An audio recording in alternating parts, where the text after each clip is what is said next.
Hello students, welcome to our YouTube channel. Today I will discuss about the mass, weight and density chapter.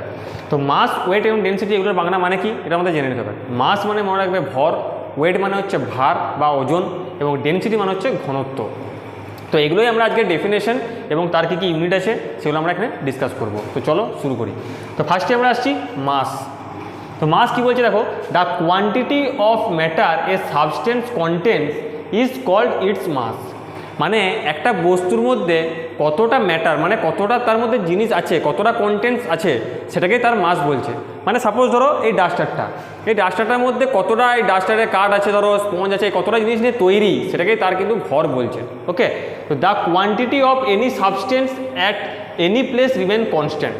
বলছে এর মধ্যে যে quantity জিনিসটা আছে সেটা কিন্তু প্রত্যেকটা জায়গাতে কিন্তু সেম থাকে। সাপোজ ধরো ওজনের ক্ষেত্রে বলতে গেলে পরে আসছি আমরা, তবু তোমাকে একটু বলছি যে আমরা সবাই জানি যে ওজনটা আমাদের নিচে কিন্তু বেশি থাকে, যখন আমরা অনেক উপর দিকে উঠবো তখন কিন্তু ওজনটা আমাদের হ্রাস পায় বা কমে যায়।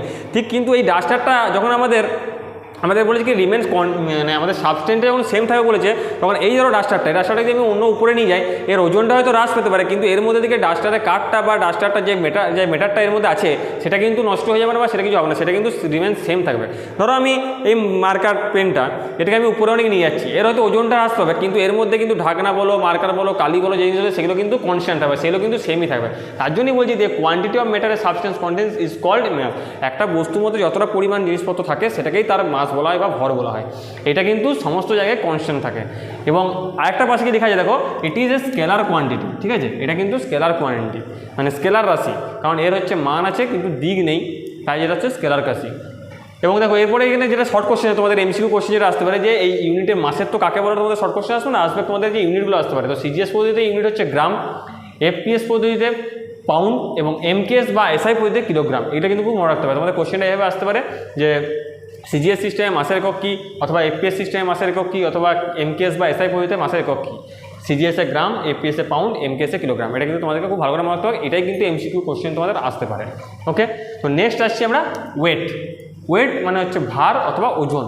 দেখো কি বলছে, the force with which the earth pulls a substance towards its centre is called its weight. আমরা যেখানে দাঁড়িয়ে আছি, কিসের জন্য দাঁড়িয়েছি না, আমাদেরকে মাধ্যাকর্ষণ শক্তির দ্বারা আমাদেরকে টেনে রেখেছে পৃথিবী, এবং আমাদের একটা নিজস্ব ওজন আছে, তার জন্য আমরা এখানে দাঁড়িয়ে দিয়েছি কনস্ট্যান্ট। ঠিক সেটাই বলছে ফোর্স, যে বলের দ্বারা একটা কোনো বস্তুকে পৃথিবী তার নিজের দিকে আকৃষ্ট করে রাখতে পারে তাকে বলা হচ্ছে তার ওজন।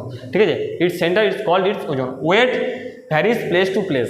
কেন না, ওয়েটটা বলে যে বিভিন্ন জায়গাতে ওয়েটটা কিন্তু ভ্যারি করে মানে চেঞ্জ হয়। সাপোজ ধরো তোমার উদাহরণ দিলাম, আগে আমি বললাম ভরের সময়, ধরো আমরা নিচে আছি, আমরা যত উচ্চতায় উঠবো আস্তে আস্তে কিন্তু ওজনটা আমাদের হ্রাস পাবে। ঠিক আছে, তার জন্য এটা ওজনটা কিন্তু আমাদের বিভিন্ন জায়গায় কিন্তু বিভিন্ন ভ্যারিজ করে। হয়তো আমাদের এখানে ওজনটা এখানে একটা আছে, আমরা অনেকটা উপরে উঠে গেলে কিন্তু ওজনটা অনেকটা কমে যেতে পারে।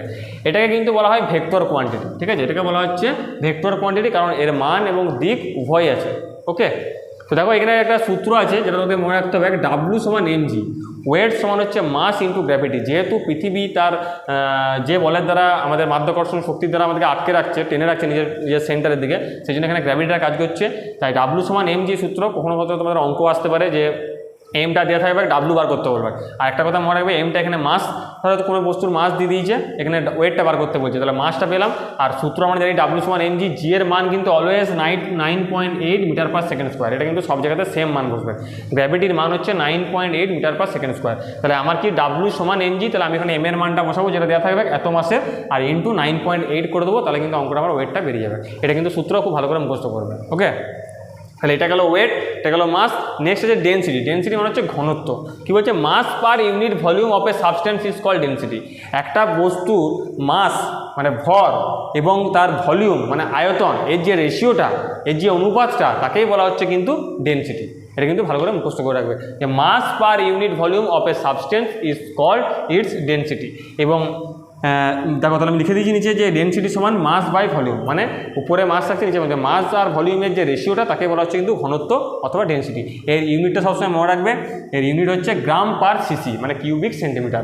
ইউনিট হচ্ছে গ্রাম পার সিসি। যদি কোথাও তোমাদের পরীক্ষায় কোশ্চেন আসতে পারে এমসিকিউ যে ডেন্সিটির একক কী, কারণ তোমরা লিখবে যে গ্রাম পার সিসি। ওকে, তো আজকে এই তিনটে টপিক নিয়ে আলোচনা করলাম। পরের ভিডিওতে আমরা এই চ্যাপ্টার থেকে ধরো মাস, ওয়েট এবং ডেন্সিটি থেকে যে সমস্ত ম্যাথগুলো আছে, বেসিক ফর্মুলা দিয়ে যে অঙ্কগুলো আছে, সেই অঙ্ক কয়েকটা দেখিয়ে দেবো। ওকে, তো ভিডিওটি ভালো লাগলে সবাই লাইক সাবস্ক্রাইব করে দিও। Thank you.